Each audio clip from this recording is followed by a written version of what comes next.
We're here. I'm at Alan Houston. It's different this time. What's up, guys? Big Beach! Yes, Mitchell Robinson. We got game one. New York Knicks. Philadelphia 76ers. 111 to 104. We came out with the win, but it was a bit of a struggle. How do you feel about yesterday's game? We went to the game. Energy in the city is Woo, you can feel it. chain. I mean, just everywhere in New York from early in the day. You could feel it was raining earlier. The sun came out. It was like one of those like really beautiful Saturday New York afternoons. And Black hoodie vibes. You're in there. everyone's Black wearing hoodies. black hoodies. We put our black hoodies on. Yeah. And this team, both teams came out to play, right? We started off not so great.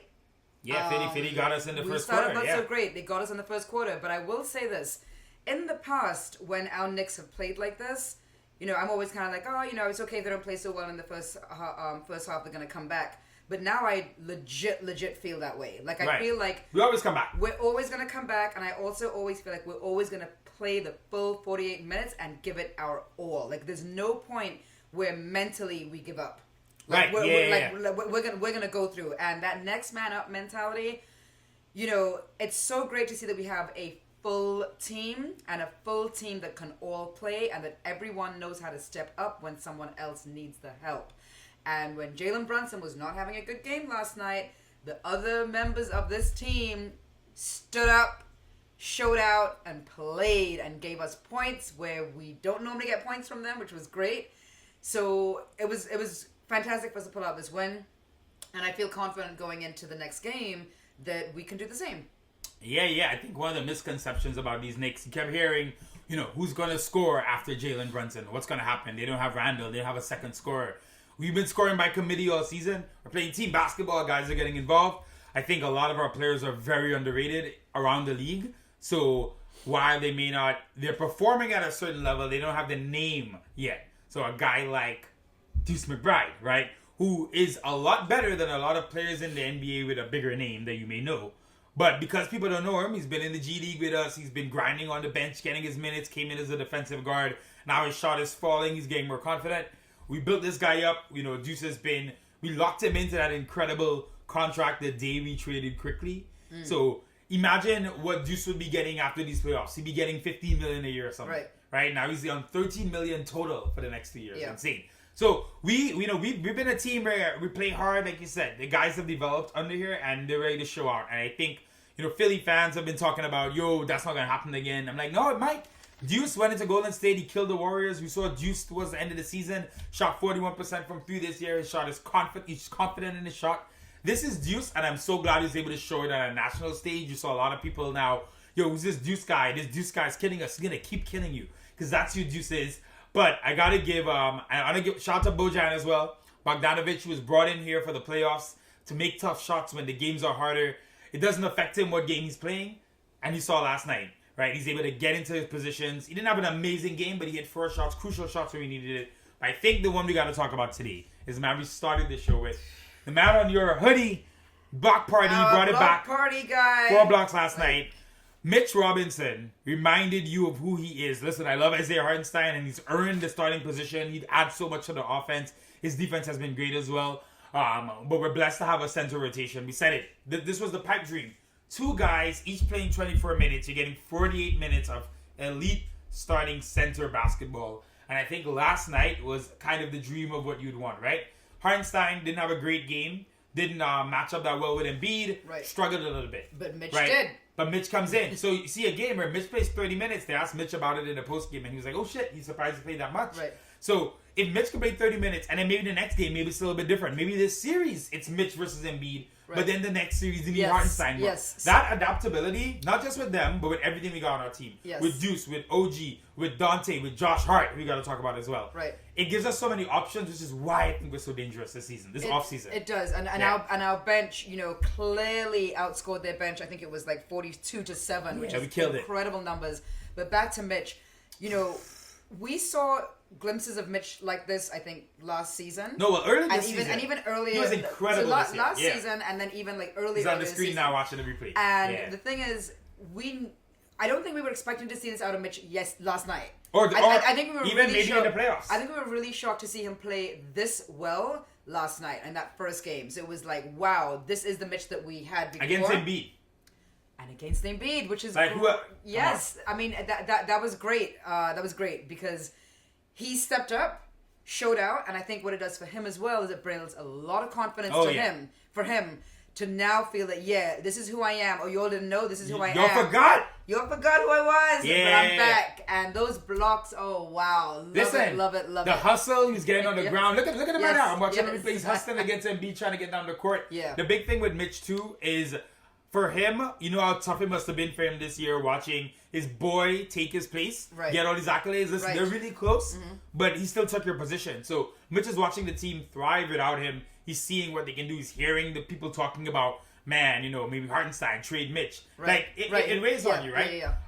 For him to get to the Garden and have that game at the Garden, the crowd gave him every bit of encouragement. He got serenaded. He was supported. He got, he could feel it. And it was specifically for him in certain intervals. So for him to feel that from the Garden crowd again, amazing. Let's talk about Josh Hart. Crazy game. Oh my goodness. He's not going to hit those threes every night. He's not. But thank God he did. But he stepped up. Where we needed him. Yep. And Hart is someone, even if he's not scoring those points, we want him on the court all the time. Yeah. When he got ejected out of that game, the Chicago game, it just deflated the team. Yeah. So, his name is so appropriate because I feel like as a team, we need him to be there. We need him to be on the bench. We need him to be on the court. He brings an energy to the rest of the team that I don't think that anyone else brings. As great as Brunson is, and Brunson is the leader, and it's Brunson's team and everything else, there's some other little thing. It's the hustle. There's some other little thing that Hart brings to the team. And wow, what a game yesterday for him. Scoring, what did he score in the last quarter alone? I think he 13, scored like 13 in the fourth quarter. He He didn't have a great start. But he didn't. But the end of the game, incredible. And if we didn't have his points, we lose the game. So if we didn't have Hart, we lose the game. So this is the biggest thing about this series, right? We lost to Miami. Jalen brought it up in his Players Tribune article, but Jalen didn't make that pass to Josh Hart. Josh Hart could not hit a shot in the playoffs after he hit a few in the regular season last year. When he got here in the trade from Portland, he was hitting his threes, got to the playoffs, couldn't make it. And even this season, many times you've seen Josh Hart be hesitant from threes, only shooting 31%. And a lot of times it's not the missing, it's the hesitancy that kills you. So Philly didn't have that yesterday. Right. This is like Philly were all over Brunson. Like, I'm interested to see how this series goes for Jalen because they're playing him really well. They're playing him smart. Uber is doing a great job. I gotta give Tyrese Maxey props. He's contesting really well. When Brunson likes to get up the screen, get into the lane, and kind of wait for the defender to come into his back and then shoot at the same time. They timed it well. They blocked him a couple times. They were really on Brunson. So Brunson spoke about in the post game, said he's gonna adjust. He said the defense was really good. He's gonna figure it out. But what comes with playing Brunson at hard, with doubling Brunson, with trapping him, with getting at him off switches, off screens, is someone's going to be open. Right. And you saw in the second half, they started putting Joel Embiid on Josh Hart, which meant basically Embiid was just not going to move much because we know we couldn't move much anyway. So Embiid's hovering around the paint. Josh Hart is wide open from deep, daring him to take the shot. Yesterday he made them pay, but Nick Nurse said in the postgame they'll live with that because that's the game plan. Right. Can Josh Hart beat you every game? I don't think so. Right? I think Josh Hart will maybe give us another game like this. Maybe two if we're lucky. Can he do this all series? We'll see a series goes back and forth a lot. But one thing Josh Hart did say, which I love, is that he prepared for it. Right? They had a week off, 5 days off. He saw it happen in the playoffs last year. He knows it's one of his weaknesses as a player. One of his few weaknesses is shooting. And he just worked on it. And Josh Hart, he's not a bad shooter. Like, his form isn't off. He's not doing anything crazy where it doesn't look like it's going in, right? All Josh Hart has to do is keep shooting, keep being confident. This game would have done wonders for his confidence. Well, so shoot it every time, even if he misses, even if next game he goes 1 for 5. Just keep them doing honest. Keep doing it. Yeah. And the next thing I just want to say is that the coaching staff and Tibbs. Yeah. Before, I think I really like how they adjusted to this game and allowed certain players to play. Deuce McBride. Yep. Even Bogan for the little bit that they allowed him to stay, and Mitch for sure because 30 minutes for Mitch. They basically switched it up. Mitch hadn't played that much. Because before, I think we would always see Tibbs bring back in the starters and bring back in people, and we're like, no, but this one was playing really well, so let him play. Yep. Like, as fans, we see that, and so they did that yesterday. Like, literally, they did exactly what we wanted them to do. They let those players stay in. They were having a good game, and you have to be able to adjust as the game is going on. See who's confident. See who's feeling it. See who's having a little heat check. See who's matching up better with the other player. Preach! And if you do that, then you're allowing the game also to kind of play out the way it's supposed to play out, as opposed to staying with, okay, well, you said we were going to do this. Maybe it changes halfway through, and it's okay to do that. Anyway, so game 2 is Monday night. We're deciding if to go to Jazz and Jen's watch party or if to sell our tickets. And if we're selling them, we're going to sell them for some money because we want to try to go to see them play in game 4. Could game 4 be a sweep? Let's not get it yet. Could we sweep the Philadelphia 76ers? Let's chill a bit. I mean, listen, Embiid obviously was a little bit hurt. He doesn't look like he's going to miss any time. No, but he's hurt. He's hurt, but meaning he started the game well. And clearly, after the injury, he wasn't exactly the same player. So I do expect Embiid is probably going to be... I do expect that, he will play better than the second half going ahead. So this series is going to go back and forth. I do think the Knicks have the capability, and I'm hoping from the first game, Brunson can kind of get adjusted. They can figure out what they need to do. And I want to go to Philly up 2-0. That gives us a good cushion, safety net, if you will. But I think this Knicks team can win every game. It just depends on how they adjust. Like you said, Tibbs, he's been doing this season. He's been adjusting. The fact that Burks is out of the rotation is already proof to me that Tibbs has changed a lot. Yep. You see Precious didn't play at all yesterday.